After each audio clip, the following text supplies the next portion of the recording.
Hello everyone, welcome back to the Little River Railroad. Alright, I've stopped running stupid long trains and I've got down to work.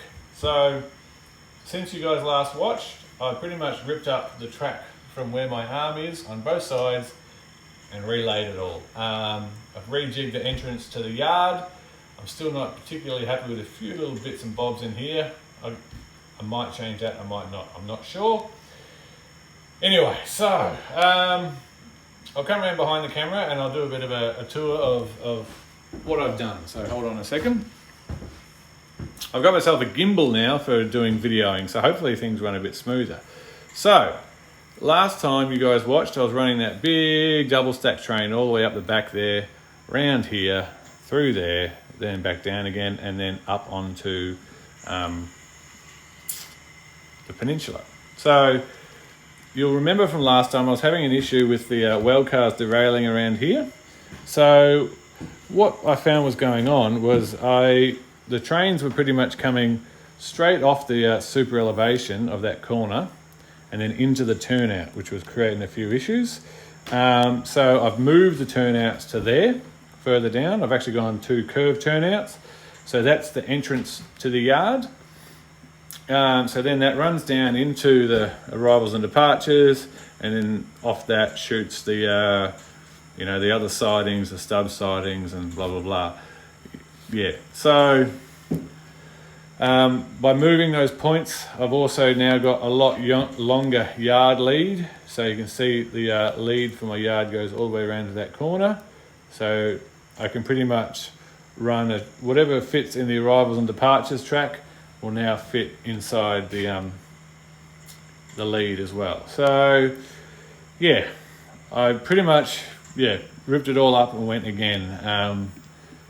Because once you got the track down, you start scenic in it, it becomes a lot harder to do. So now you'll see over the back there, I've got my Living Legend 844, awesome loco that is, the Kato version.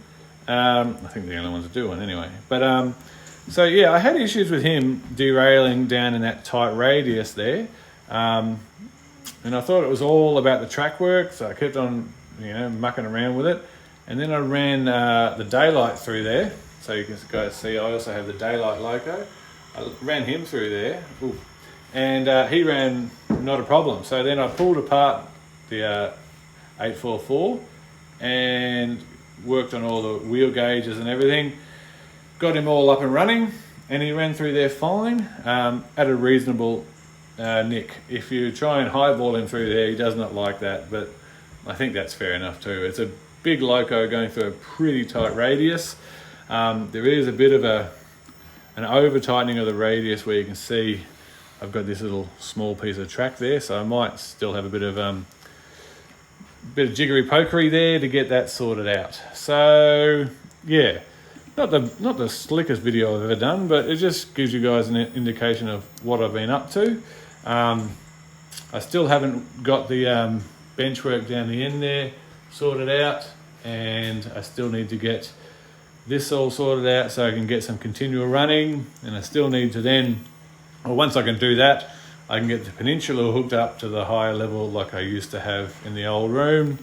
And I've still even got to put a bloody door on the train room. So yeah, lots to do. So I'm just going to put you guys back down on the deck here. I'm using a gimbal for my videos now, thinking it might be trying to make things a bit smoother. We'll see how it goes.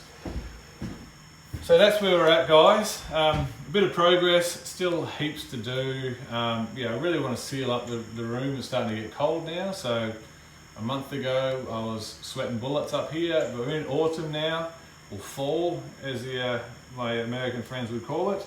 And the rains have come in, which is great for the paddocks and all that sort of stuff. Unfortunately, a lot of people are suffering up in New South Wales and Queensland with flooding because they've got massive amounts of rain. Down here in Victoria, it hasn't been too bad. A little bit down in Gippsland, but yeah, this time last year, half the place was burning to the ground. Now, a lot of it's underwater. It's a funny old country we live in, Australia. It's a land of extreme weathers, but I reckon it's the best country in the world, so I'm still happy to be here. But yeah, we'll see how it goes, guys. I don't know if any of you guys have had to strip down a whole layout and then rebuild it. I'm finding that a bit frustrating at the moment. I had my old layout room, although there wasn't a lot of scenery, I had it pretty much dialed in for what I wanted to do operationally, so I could start running sessions and stuff. And now I feel I've had to take a massive step backwards and I'm having to rebuild. And I'm struggling a little bit with that at the moment, I must say. But I'll get there. I just have to not expect too much of myself. I'm getting good progress. Yeah, so we'll see how it goes. I just want to be able to run some trains continually. Soon I'll get some points hooked up and I can at least do a little bit of operations and shunting and things like that, I guess. So, yeah, I hope you guys are well. Thanks for watching. How good is YouTube? I don't know about you, but I've pretty much given up on free-to-air TV now. I just pretty much live on YouTube and a few of our streaming apps. So now I'm starting to waffle. So anyway, thanks for watching. Hopefully I'll do another video in another couple of weeks, have a little bit more progress. Look after yourself. I'll see you again. Cheers.